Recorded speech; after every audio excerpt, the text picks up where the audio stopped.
Hello, everybody.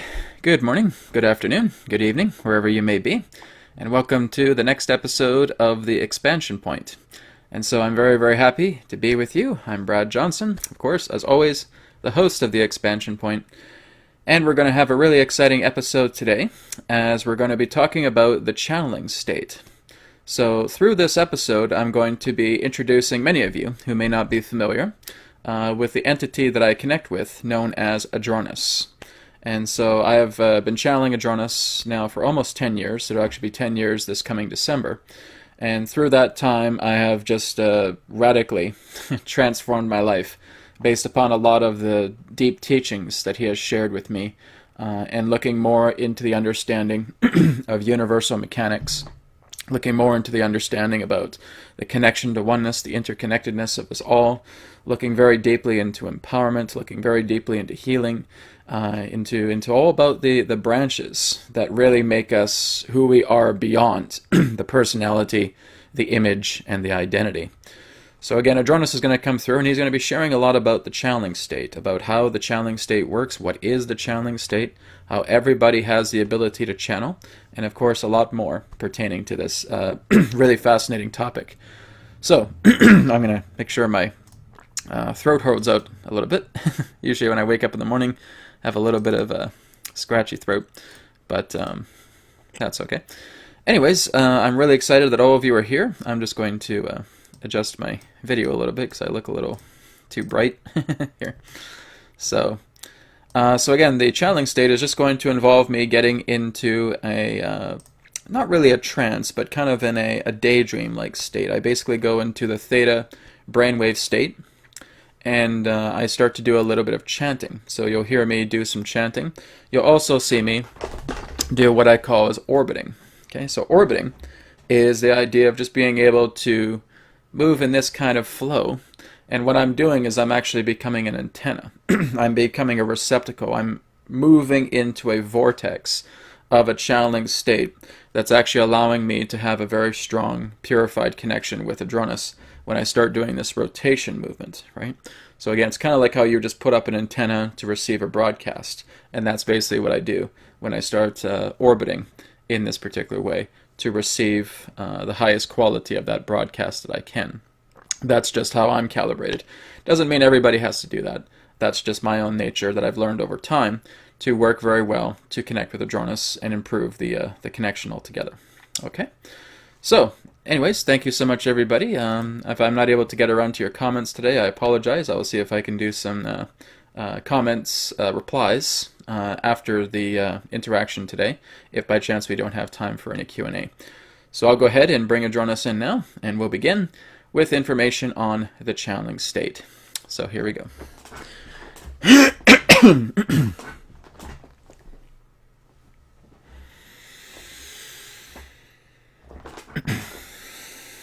Got to make sure you're comfortable first. That's the most important part. Okay, here we go.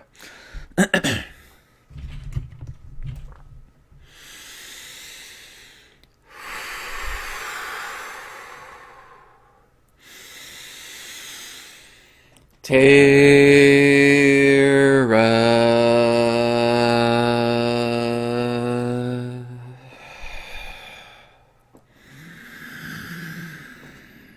Soul Star.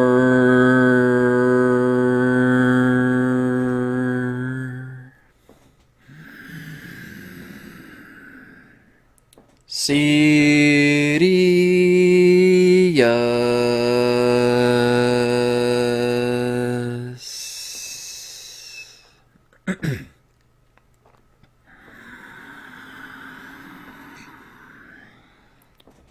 Adronis.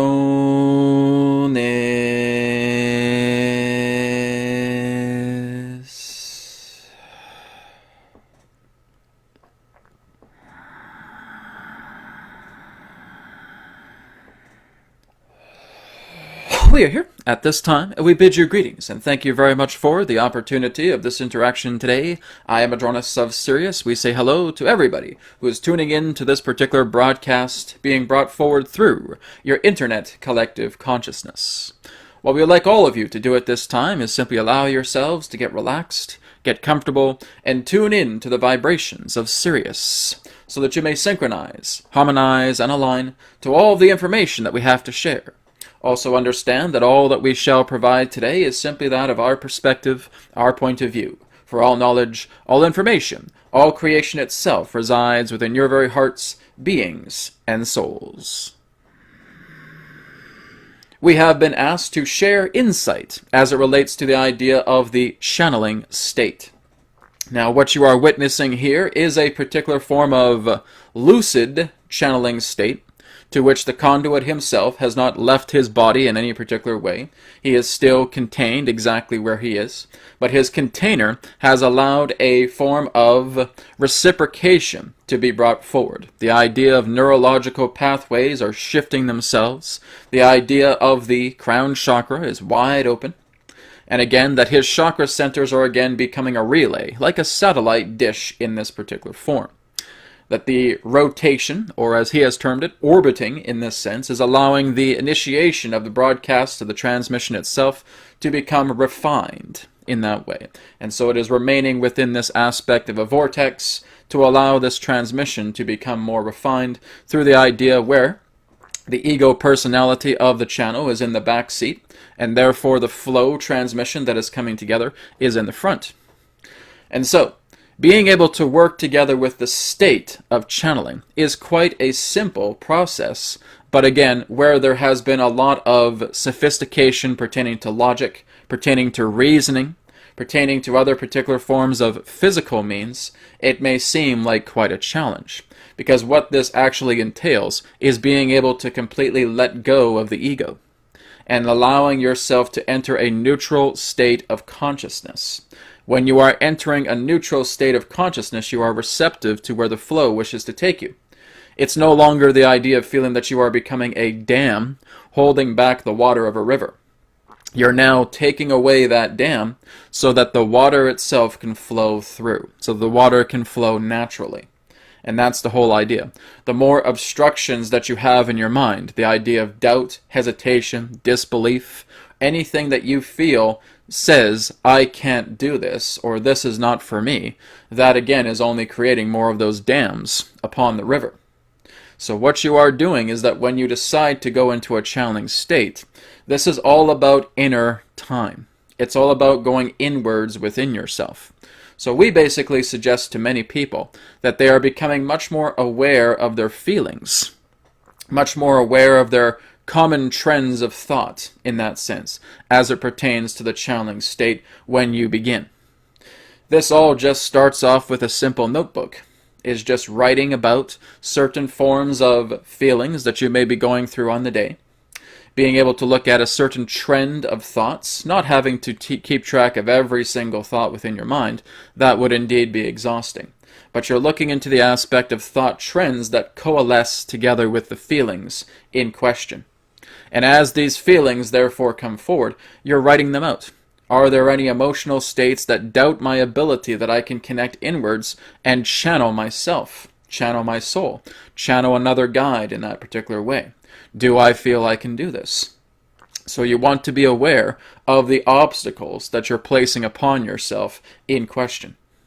And as those obstacles therefore come forward, you're now starting to work together into positive reinforcement. You're now starting to bring love. You're now starting to bring compassion into that particular energy altogether. And that compassion energy that you bring helps to again remove those obstructive dams from the river. And so you go into the channeling state and you just start to relax. You go into meditation and you just start to feel yourself from within. Now many become discouraged because they feel, Adronis, I have so many thoughts within my mind, there's no way I could possibly channel anything if I'm supposed to be very, very quiet in meditation. This again becomes an erroneous impression as it relates to that aspect of meditation. Meditation is not about attempting for you to silence your thoughts so that not one of them comes in. Meditation is helping you to look at your stream of thoughts and accepting them as they come without the feeling that you must attach to them or the drama that they represent.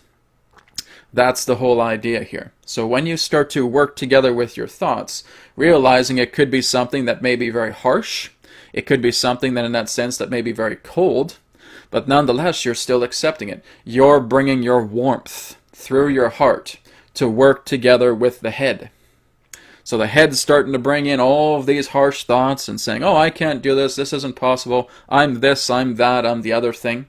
And your heart is just also warm, also expansive, also open, and saying, okay, that's fine, okay, that's fine, accepted, accepted, accepted.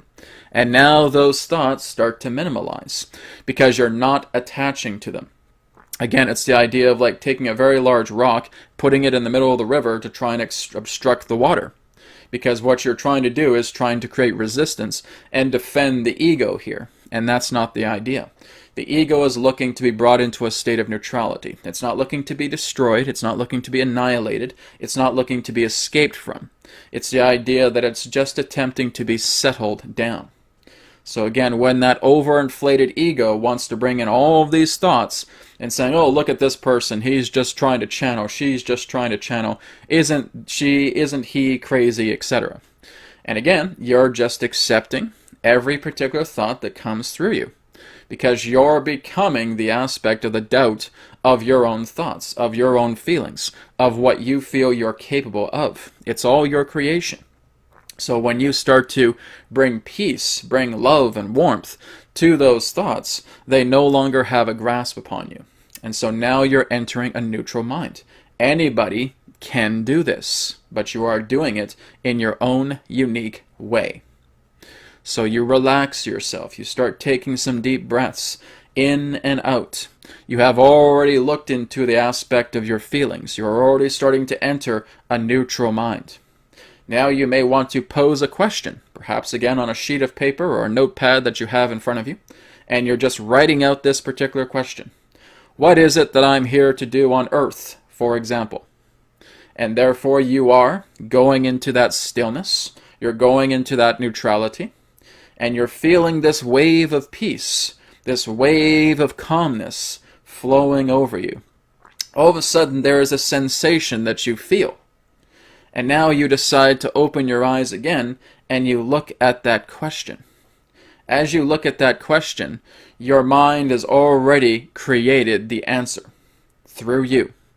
And so you already feel like you know the question, but wait a minute, there wasn't any particular voice, there wasn't any particular form of grand vision that was taking place. Did I really channel? When you looked at that question, did you feel an answer come about? If the answer is yes, you channeled. That's the idea. Channeling is just the nature as it relates to negotiating your own mind to discover your source through the extensions of yourself that are available. That's its nature. You're basically going through this reservoir. You're going through these rapids. You're negotiating the nexus of your mind until you come to the central point, the source. And when that source is reached, it can be represented by a liaison, such as ourselves. It can be represented again by your own higher self. It can be represented through your own soul. All of that is possible. But what you're doing is you're surrendering to the current. You're letting the current take you to your source.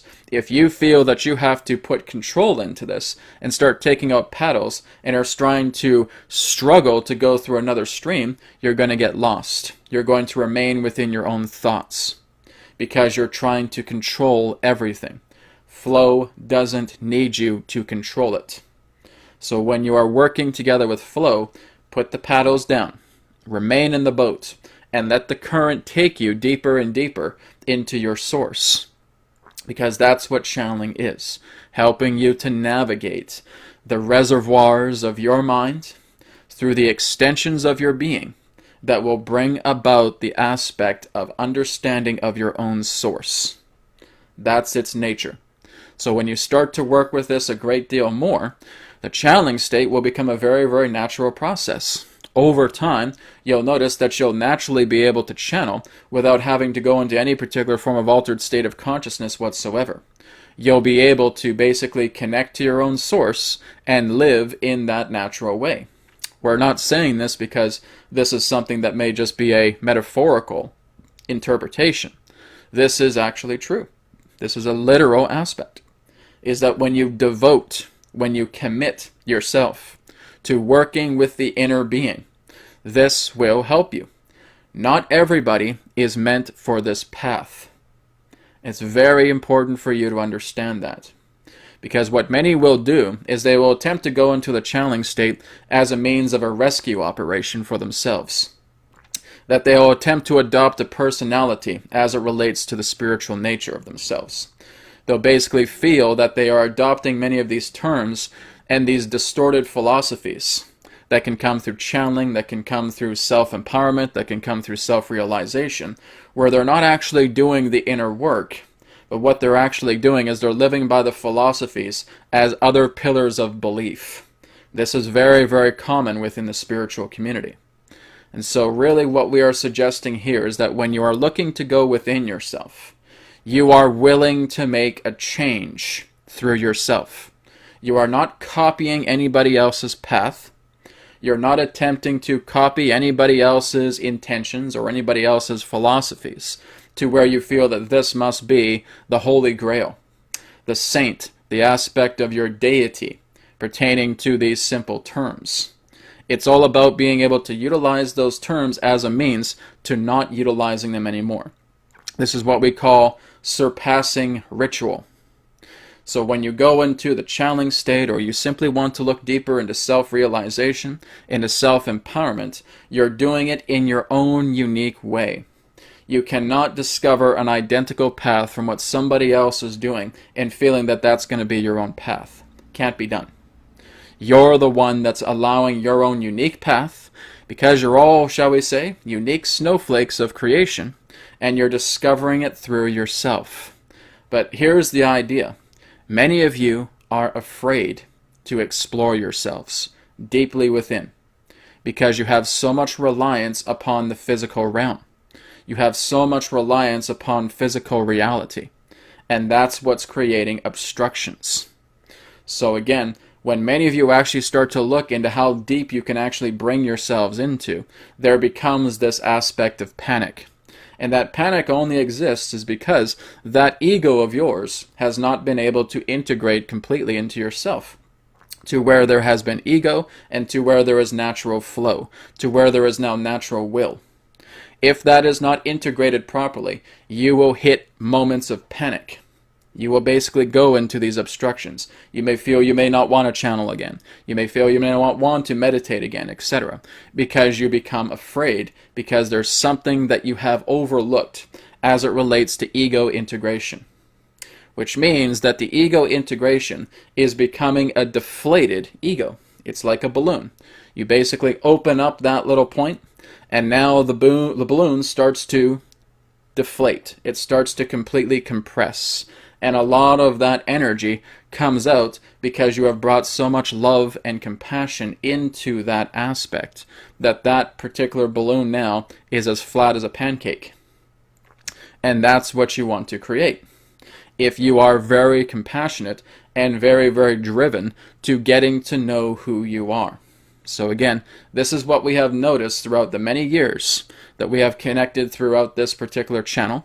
And again, of course, we have the, shall we say, ability of going through time just as easy it is for you to look at a piece of video editing software and going ahead, behind, in the middle as it relates to that timeline. We can do the same thing. We have looked into your history. We have looked into many of you.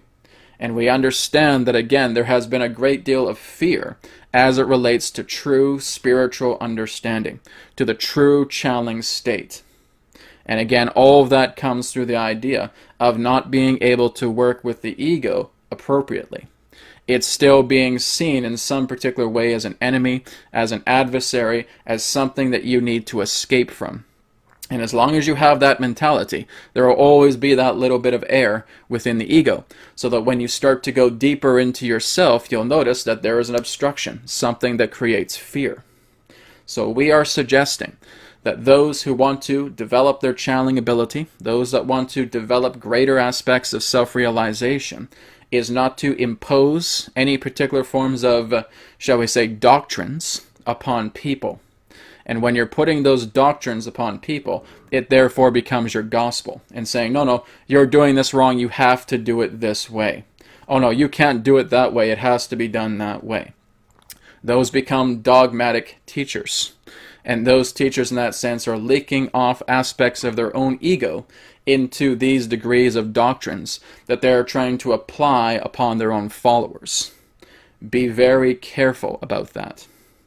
Everything that we share here in that sense is not the truth at all. Everything we share here is a sharing, a philosophy, a perspective. You, therefore, deem anything that we share to be truth through yourself. We cannot tell you what is truth. We cannot tell you what works for you. We are only here to provide insight. We're only here to show you a reflection of a mirror of yourself. We're holding up the mirror at yourself and saying, what do you see? Because that's what the channeling state does. It's helping you to hold up a mirror and saying, oh, this is how I'm seeing myself. Some people may cringe when they see that mirror. Some people may try to run away from it when they see that mirror. But others may start to feel that they are able to look in that mirror, look into their own eyes, and realize this isn't the reflection that I prefer. I'm going to make changes. That is based upon your own decision, not anybody else. There is nobody else here. There's only you. And the greatest value that you can discover is the value of your own heart, the value of your own guidance, the value of your own direction.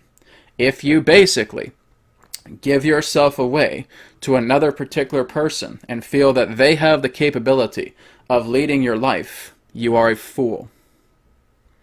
And again, we state that in a state of directness because it's for you to understand that. Nobody is in charge of your own life. When you start to channel another being, another entity that comes together, they're not telling you step by step how to run your life. Because then again, you give your power to them and you become foolish. And so again, it's about being able to keep your power intact. That the guides, that the assistance that comes together through your channeling state are only here to assist you, to guide you. Like a tutor. A tutor is not just going to yank the test out of your hand while you're in high school and then take a pen and just start doing all the questions for you and say, here, hand this in. I did it for you. No. It's not going to work that way. Because again, whenever you try to give your power to somebody else, and believe us when we say, you humans have been bred to do this. You have been engineered to do this. To give your power away to another person right away. Okay, this person can handle my stuff. Go ahead. Take care of it. And that's where you fall into the trap. That's connecting to the fool's errand. So what you are attempting to do, most importantly, is deprogram yourself from the fool's errand. And letting yourself say, no, this is my own test. This is my own exam. Thank you, tutor, for showing me a lot of the ropes, as it were. But I'm able to complete this test on my own. I'm able to fulfill this exam on my own. Because what is the ultimate goal as it relates to being on this planet? What is the ultimate goal? It's the idea of knowing what it is to be a human being. That's it. You're here to know what it is to be a human. You are integrating your spirit because that's what a human being is. It is human spirit together as one, in harmony. No conflicts, no abstaining from life, no abstaining from experience, not overly divulging yourself and basically giving in to so much temptation that you forget who you are. It's not about the extremes of life. And whenever you see extremes taking place in your life, these are indeed the great distortions, because you're missing the balancing of the scale, that you are looking at everything evenly, not through the idea of running off into a cave and meditating, not into the idea of divulging and feeling that you are basically intaking so much desire and pleasure that it is basically affecting your health, your mind, your emotions, etc. It's about the middle ground. And when you start to develop the middle ground path, where you are human and spirit walking together as one, you understand the true nature And that's what you're here to do. The ultimate goal is to understand your nature as a human being, one with humanity, one with spirit, together as one. That's what we can share as it relates to the channeling state, as well as your own personal journeys. So we thank you very much for the opportunity of this interaction. I am Adronis of Sirius, and we now return to the conduit. We will speak to you again, as now is forever. All is one, and love is essence. Goodbye for now.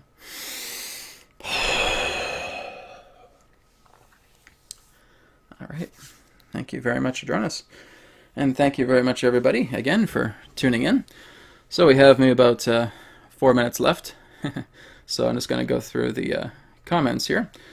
Thank you again. Again, everybody, I channel Adronis through private sessions as well, too. So if you guys really liked hearing what Adronis had to share and you wanted to talk to him a lot more, that is available on my website, newearthteachings.com, under sessions. So you can always check that out if you like. Okay, just going to go down here through the chat, seeing if there's anybody has any questions.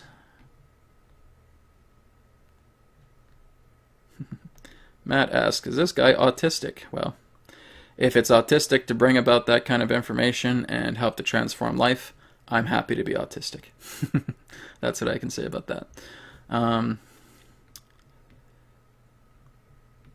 So just going down. No, looks like just a lot of comments, so that's great. Thank you very much, everybody, giving self permission to learn free of all encumbrances. Encumbrances. I think that's what he's saying. She's saying, Joanna, thank you very much. Yes, absolutely. This is the whole idea. Is you can look at me here and you can think I'm nuts. You can think I'm crazy. You can think I'm autistic. You can think I have ADHD. I really don't care, right? The whole idea in that sense is that what does the message do for you, right? What does the message tell you in regards to how this makes you feel? Some person may say, this is complete and total BS, I'm leaving. Okay, have a great life, right? Go ahead and leave the door. Doesn't matter. I couldn't care less, right? The whole idea is that I'm not here to appease people. I'm not here to say that this is what you have to do, this is what's necessary for you to do. Couldn't care less, right? The whole idea is that I'm living a wonderful life. I'm sharing this information that has really transformed my life. And for anybody else that picks this up and says, hey, you know what, there's something here that's being shared that I can look into, that I can transform my own life into through myself, great, fantastic. Now we formed a magnetic bond. Now we can definitely work together a lot more, and that feels fantastic. And if that isn't for you, you need to go somewhere else, then go somewhere else, right? No one is putting handcuffs on you to say that this has to be it. There's no doctrines as it relates to this understanding. This is all shared philosophy. This is what we call the channeling state. And when you're going into the channeling state, you are going through some particular altered state of consciousness, right? You are orbiting, right? Doesn't mean you're autistic. Doesn't mean you have ADHD. Doesn't mean you're schizophrenic because you're doing this. That's like saying, if I'm saying you guys are doing this in a funny kind of wave, oh, you guys must be schizophrenic or something like that, right? With all due respect, that's absolute stupidity and childness. Just childish crap, right? It's all about the idea of looking beyond the surface of something. And again, if you're still looking at things and you still want to accuse and you still want to fight and you still want to put up your dukes as it relates to something that you find odd, get past the fool's errand, right? Look a little bit deeper. Try opening up your heart a little bit. Open yourself up a lot more, right? But if, again, you get high off the dopamine injection of judging another person, enjoy your mind fapping, right? Basically what I can say to people. So, but again, there has to be that directness. There has to be that particular perspective that you have to be able to want to change. You have to be able to be the one that is willing to accelerate your own growth, to transform yourself. And if you're not doing that, I really don't know why you're on this call. I really don't know why you're on this webinar, why you're on this episode, right? It's very, very important that you're looking into these things, not because for anyone else's sake, but because this is who you are. The channeling state helps to bring out a great deal of yourself from deeply within. It is the core essence of yourself, right? So you can look at that and you can explore that, or again, people can continue to look past this, think it's all nuts and all crazy, and that's fine. Go that way, because at some particular point, you may decide to look at it a little bit deeper as life continues to accelerate. We're going through an immense amount of changes right now, an immense amount of shifts. And so what really, really helps is getting to look at yourself from within. That's the important thing that overall is being shared here in this episode on the channeling state through the expansion point. So thank you very much, everybody, for joining me today. I really enjoyed the channeling with Adronis and sharing this with all of you. And again, tune in next week with another exciting episode and another exciting topic on the expansion point. Much love to you all. Take care. Namaste. And may it be well with you. Goodbye.